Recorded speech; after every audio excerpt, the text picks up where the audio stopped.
Online class में आपका हार्दिक स्वागत है। मैं प्रवीण कुमार चंदेल, सहायक आचार्य वनस्पति शास्त्र, राजकीय महाविद्यालय बाड़मेर।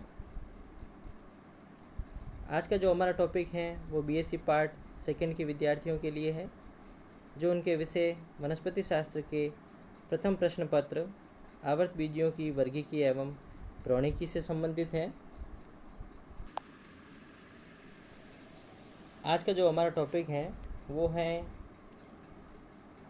यूनिट 3 से। टॉपिक है major contribution of phytochemistry to taxonomy. जो टेक्सोनोमी है, वर्गीकी है, उसके अंदर पादप रसायन की जो भूमिका है या जो उसका योगदान है उसके बारे में बात करेंगे। Phytochemistry, serum diagnosis, which has already been described, is a part of the phytochemical evidence used to assess relationship among the disputed taxa। जो सीरम निदान है वो एक फाइटोकेमिस्ट्री के तहत ही अध्ययन किया जाता है, जिसके द्वारा जो विवादित जो वर्ग हैं उनके रिलेशनशिप्स, अंतर संबंधों को एसेस किया जा सकता है, आंकलन किया जा सकता है। In this test it is the protein which are involve. और इस टेस्ट के अंदर हमने देखा गया है कि जो प्रोटीन होते हैं वो इसके अंदर शामिल होते हैं।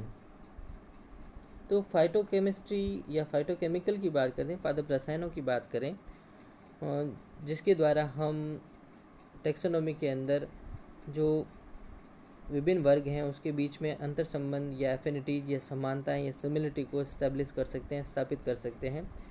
तो वो कौन कौन से रसायन हैं जिसकी वर्गीकी के अंदर भूमिका है, उसकी बात करें। Several chemical characters can be directly seen under the microscope. These includes for example the following plant products. तो कुछ ऐसे रसायन हैं, रासायनिक लक्षण हैं और जिनको हम सूक्ष्मदर्शी के नीचे रख के अध्ययन कर सकते हैं, और जिसके अंदर हम कुछ पादप उत्पादों को शामिल कर सकते हैं। जैसे सबसे पहले हैं स्टार्च ग्रेन। जो स्टार्च के कण हैं उनकी बात करें। These may be simple or compound and differ in size and shape so characteristically from species to species that this feature is often used to find out adulteration of flour। जो starch grain है या starch कणों की हम बात करें, जो सरल भी हो सकते हैं और संयुक्त भी हो सकते हैं, और जो आकार में और आकृति में काफ़ी भिन्नता दिखाते हैं। और ये देखा गया है कि लाक्षणिक रूप से ये एक जाति से दूसरी जाति के अंदर काफ़ी भिन्नता दिखाते हैं। और इस लक्षण का प्राय ये उपयोग देखा गया है कि जो आटे के अंदर, फ्लोर के अंदर जो अडल्टरेशन है या मिलावट होती है उसको फाइंड आउट या उसका पता किया जा सकता है। तो ये स्टार्च ग्रेन जो एक फाइटोकेमिकल एविडेंस है उसके आधार पे हम चेक कर सकते हैं। और जो दूसरा प्लांट प्रोडक्ट है वो हैं रेफाइट्स। These are needle-shaped crystal of calcium oxalate often occurring in bundles in certain species। जो रेफाइट्स हैं वो कैल्शियम ऑक्जेलेट के क्रिस्टल्स होते हैं और सुई के आकार के होते हैं, और ये कुछ एक जो जाति हैं उसके अंदर बंडल्स या गुच्छों के अंदर, ग्रुप्स के अंदर, समूह के अंदर पाए जाते हैं।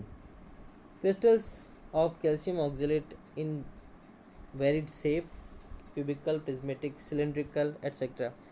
तो ये जो आकार की हम जो बात कर रहे हैं वो अलग अलग शेप में दिखाई देते हैं। कैल्शियम ऑक्जेलेट के जो क्रिस्टल होते हैं वो क्यूबिकल घन के समान हो सकते हैं, प्रिज्मेटिक हो सकते हैं, प्रिज्म के समान हो सकते हैं, सिलेंड्रिकल सिलेंडर के समान हो सकते हैं। Also occur करेक्टरिस्टिकली in certain species. कुछ जो जाति हैं उसके अंदर लाक्षणिक रूप से पाए जाते हैं।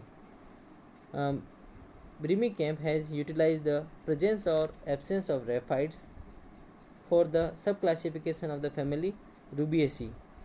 ब्रिमी कैंप ने इन रेफाइट्स की उपस्थिति और अनुपस्थिति के आधार पे जो कुल रूबियेसी हैं उसका सब क्लासिफिकेशन किया और उसका आगे वर्गीकरण किया, उनको उप वर्गों के अंदर और सब क्लासिफिकेशन उससे आगे वाली सब फैमिलीज़ के अंदर डिवाइडेड किया है इसको उपकुलों के अंदर। All taxa producing raphides are put in the subfamily फैमिली रूबोइडी, और जितने भी वर्ग हैं और जिनके अंदर रेफाइट्स पाए जाते हैं, ये रेफाइट जिसके अंदर उत्पन्न होते हैं, उन सभी को उन्होंने उपकुल रूबोइडी के अंदर रखा।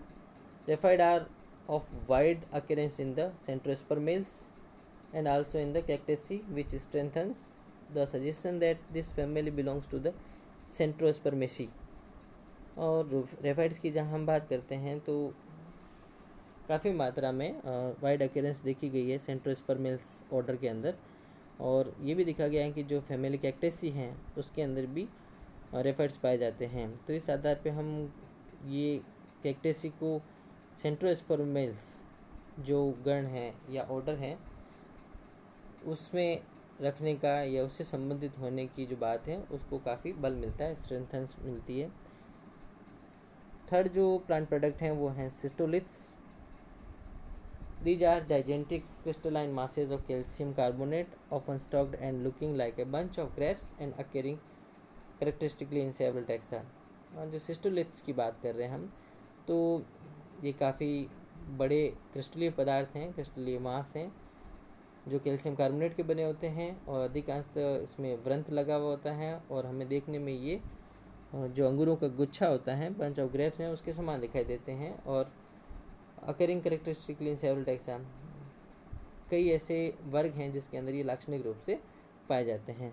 तो ये कुछ प्लांट प्रोडक्ट्स हैं जिसके अंदर हमने बात की कि स्टार्च ग्रेन है और आपका रेफाइट्स हैं, सिस्टोलिथ्स हैं। इसके आधार पे हम जो भी डिस्प्यूटेड टेक्सा हैं, टेक्सोनोमिक प्रॉब्लम्स हैं, उसको सॉल्व आउट कर सकते हैं और सिमिलरिटीज़ को चेक कर सकते हैं, एफिनिटीज़ को चेक कर सकते हैं। प्लांट प्रोडक्ट जिसके अंदर हम बात करें केमिकल टेस्ट कैरेक्टर्स और रासायनिक जांच की बात कर रहे हैं हम, तो many plant products occur करेक्टरिस्टिकली in certain closely related groups. तो हम ये देखें कि कई ऐसे नज़दीकी संबंधित जो ग्रुप हैं, ये समूह हैं, जिसके अंदर जो पादपों के उत्पाद हैं वो लाक्षणिक रूप से पाए जाते हैं। They cannot be seen directly with the microscope, और ये हम सीधे माइक्रोस्कोप या सूक्ष्मदर्शी के अंदर नहीं देख सकते। Chemical test often laborious and tedious are be to be applied to test their presence. अगर हम रासायनिक परीक्षणों की बात करते हैं तो काफ़ी मेहनती होते हैं, लेबोरियस होते हैं, जिसमें काफ़ी टाइम लगता है, टेडियस और काफ़ी कठिन भी होते हैं। To applied the test their presence, उनकी उपस्थिति निर्धारित करने के लिए जो भी हम टेस्ट करते हैं वो काफ़ी लेबोरियस होते हैं, श्रम साध्य एवं कठिन होते हैं। Some of these chemical products are as follows. कुछ ये रासायनिक जो उत्पाद हैं वो इस तरह से हैं, हम देख सकते हैं। सबसे पहला है alkaloids. They are complex organic compound contain nitrogen. तो ये जो एल्कलॉइड्स की बात कर रहे हैं हम, जो संयुक्त कार्बनिक पदार्थ हैं और जिसके अंदर नाइट्रोजन पाया जाता है, showing important biological property of specific nature, और ये एक विशेष प्रकार की प्रकृति या बायोलॉजिकल या जैविक लक्षण को प्रदर्शित करते हैं। One of the best example of the value of alkaloids distribution in the supporting a taxonomic treatment is the family Papaveraceae. और एल्कलॉइड्स की अगर बात कर रहे हैं हम, तो जो टैक्सोनॉमिक ट्रीटमेंट है या वर्गीय उपचार है, उसका सबसे अच्छा उदाहरण हम देख सकते हैं कुल पेपावरेसी के अंदर। Best example, the alkaloid protopine is common to all the species. तो जो एल्कलॉइड प्रोटोपीन है वो सभी जातियों के अंदर सामान्य रूप से पाया जाता है। Protopine is also present in all the species of Fumariaceae. जो कुल फ्यूमेरिएसी हैं उसकी सभी जातियों के अंदर भी प्रोटोपीन देखा गया है। Showing their close relationship with the rest of the Papaveraceae. तो ये देखा गया है कि जो रेस्ट ऑफ या बाकी की जो पेपावरेसी हैं उससे वो काफ़ी नज़दीकता या निकटता दर्शाता है, रिलेशनशिप दर्शाता है। A detailed examination show that each genus in the Papaver has its own combination of alkaloids. अगर हमने जब इसकी डिटेल एग्जामिनेशन करते हैं, गहन अध्ययन करते हैं, विस्तृत अध्ययन करते हैं, तो हम ये देखते हैं कि पेपावरेसी के जो प्रत्येक सदस्य हैं, प्रत्येक वंश हैं, उसके अंदर जो एल्कलॉइड का जो कॉम्बिनेशन है, संगठन है, वो उसका स्पेसिफिक होता है, इट्स ऑन होता है. The Fumariaceae possesses a combination of isoquinoline derivatives which are not found in the rest of the Papaver. और जब हम फ्यूमेरेसी के अंदर बात करें तो जो आइसोक्विनोलिन व्युत्पन्न हैं उनका कॉम्बिनेशन देखा गया है, पजेज है, उसमें पाया जाता है कॉम्बिनेशन के अंदर, जो कि पेपावरेसी के रेस्ट ऑफ द पेपावरेसी के अंदर नहीं देखा गया है. पेपावरेसी के अन्य सदस्यों में इस प्रकार का कॉम्बिनेशन ऑफ आइसोक्विनोलिन डेरिवेटिव्स नहीं देखा गया है. This evidence therefore corroborates Hutchinson's view that the Fumaraceae are quite distinct from the Papaver sensu restricto on general taxonomic evidence. और इसके आधार पे हम ये देख सकते हैं कि जो हचिंसन का जो व्यू था, हचिंसन ने पेपावेरेसी सेंसु रेस्ट्रिक्टो का सृजन किया था, निर्माण किया था, जिसमें से फ्यूमेरेसी को उन्होंने बाहर निकाल दिया था. तो जनरल टैक्सोनॉमिक एविडेंस के आधार पे या हम कहें कि वर्गीय की जो प्रमाण है उसके आधार पे और ये सत्य प्रतीत होता है कि हचिंसन का जो पेपावेरेसी सेंसु रेस्ट्रिक्टो है वो फ्यूमेरेसी से काफ़ी अलग हैं. जो सेकेंड कंपाउंड है, केमिकल कंपाउंड्स की बात कर रहे हैं हम, cyanogenetic glycosides. These are also of restricted occurrence. ये भी जो हैं, जो सीमित इसकी जो हम कह सकते हैं कि उपस्थिति देखी गई है, ऑकरेंस देखी गई है. They may occur in one part of the plant and lacking from the other. अगर हम किसी एक प्लांट की बात करें तो किसी एक प्लांट के पार्ट में पाया जाता है और दूसरे प्लांट के अंदर वो गायब भी हो सकता है, लैकिंग हो सकता है, नहीं पाया जाता है. देन देयर अकेरेंस में also very with the time of year. और साल के विभिन्न समयों के अंदर भी देखा गया है कि इसकी जो उपस्थिति हैं वो वेरी करती हैं. Some 14 cyanogenetic glycosides are known to occur in the plant. करीब 14 प्रकार के साइनोजेनेटिक जो ग्लाइकोसाइड्स हैं वो प्लांट के अंदर पाए जाते हैं. इन view of these characters and that all cyanogenetic glycosides yield HCN on breaking down, the evidence is to be used with caution. और ये देखा गया है कि जो साइनोजेनेटिक ग्लाइकोसाइड्स हैं वो ब्रेक डाउन होकर, विघटित होकर और HCN का निर्माण करते हैं. और ये एविडेंस हैं, लेकिन इस एविडेंस को यूज़ करते समय काफ़ी कॉशन, सावधानियाँ बरतनी पड़ती हैं. थर्ड जो हैं phenolic compounds. Phenolic compounds in general R of wide spread distribution in plants. और जो पादपों के अंदर काफ़ी मात्रा में देखा गया है कि फिनोलिक कंपाउंड्स पाए जाते हैं, both in vegetative and floral parts, कायिक और पुष्पीय दोनों भागों के अंदर देखे गए हैं.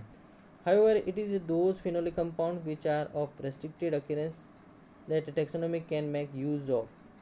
तो जो फिनोलिक कंपाउंड्स सीमित हैं उपस्थिति के अंदर, रेस्ट्रिक्टेड अकेरेंस है, उनका टैक्सोनॉमिक या वर्गीय की वैधता है जो काफ़ी यूज कर सकते हैं उसका. To exemplify we may refer to the nitrogenous anthocyanins also called as beta cyanins. Example के रूप में हम देख सकते हैं कि जो नाइट्रोजनस एंथोसाइनेंस, जिसको हम बीटा साइनेंस कह सकते हैं, उसका यूज किया जा सकता है. These are of wide spread occurrence in the Centrospermales. ये सेंट्रोस्पर्मेल्स जो ऑर्डर हैं, ये गण हैं, उसके अंदर बहुतायत में पाए जाते हैं, वाइड स्प्रेड है, उसमें सभी में पाए जाते हैं. And in addition occurs only in the family Cactaceae. और इसके साथ में ये भी देखा गया है कि ये एडिशन या एडिशनली रूप से हम देखें तो फैमिली या कुल कैक्टेसी के अंदर भी पाए जाते हैं. दस इन conjunction with the evidence from embryology. और अगर हम ब्रोनिकी के जो एविडेंस है, प्रमाण हैं, उसके साथ इसको जोड़ते हुए देखें तो the presence of nitrogen anthocyanins in the Cactaceae, तो जो कैक्टेसी कुल के अंदर जो नाइट्रोजिनस एंथोसाइनिन्स है, जिसको बीटा साइनिन कहते हैं, वो पाया जाता है, corroborates the view of Wettstein that this family should be assigned to the Centrospermales। तो जो वेटस्टीन के जो कॉन्सेप्ट हैं, ये व्यू हैं, विचार हैं कि जो कैक्टेसी फैमिली है, एक कैक्टेसी को हमें ऑर्डर सेंट्रोस्पर्मेंस के अंदर रख देना चाहिए। और उस बात को या उसके लिए ये अच्छा प्रमाण है एम्ब्रियोलॉजी के साथ में कि इसके अंदर जो फेनोलिक कंपाउंड्स हैं वो स्पेसिफिक हैं, जो सेंट्रोस्पर्मेंस में पाया जाता है वही कैक्टेसी में पाया जाता है, beta cyanin. The range of phenolic compound is very wide and include substances such as anthocyanins, leucoanthocyanins, flavonols, phenyl propane derivatives, tannins, isoflavones, anthraquinins, terpenes etc। तो फिनोलिक कंपाउंड्स की जो रेंज है वो काफ़ी बड़ी है और वाइड रेंज है। काफ़ी सब्सटेंसेज या काफ़ी ऐसे पदार्थ पाए जाते हैं जो फिनोलिक हैं, जिसमें एंथोसाइनिन है, ल्यूकोएंथोसाइनिन्स हैं, फ्लेवेनॉल्स हैं, फिनाइल प्रोपेन व्युत्पन्न हैं, टेनिन्स हैं, आइसोफ्लेवेनॉल्स हैं, एंथ्रेक्विनिन्स हैं, टर्पेंस हैं एक्सेट्रा। और इन सब को भी हम फिनोलिक कंपाउंड्स के अंदर शामिल करते हैं और उनके और डिस्ट्रीब्यूशन को हम विभिन्न पादप वर्गों के अंदर देख सकते हैं। Fats and oil in seeds and fruits. अगर हम बीजों और फलों के अंदर जो फैट है, वसा है और तेलों की बात करें तो wide range of oils and fats synthesized and stored by plants need further analytic works.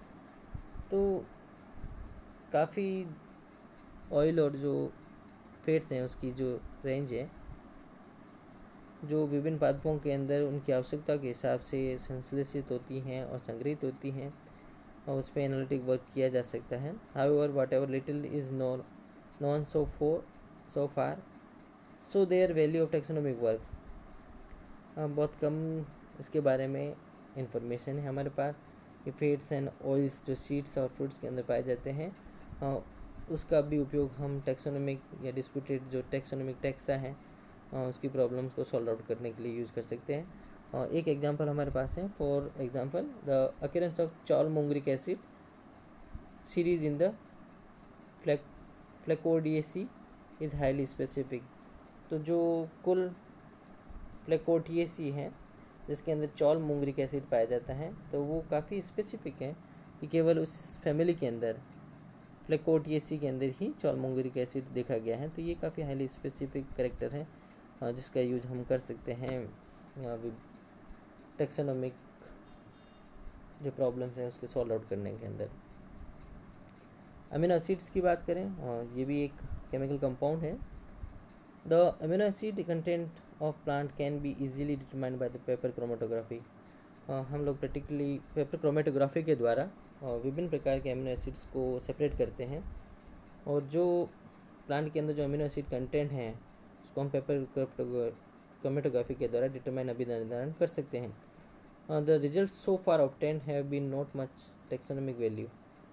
अभी तक जितने भी जो परिणाम प्राप्त हुए हैं वो इतने वर्गीकीय मूल्य वाले नहीं हैं। However the restricted distribution shown by some of these acids may prove valuable. लेकिन कुछ अमीनो अम्लों के जो सीमित जो वितरण हैं उसके द्वारा या उसके कारण हम अमीनो एसिड्स को या उसकी वैल्यू देख सकते हैं टेक्सोनोमिक जो भी डिस्प्यूटेड केसेस हैं उसको सॉल्व आउट करने के अंदर।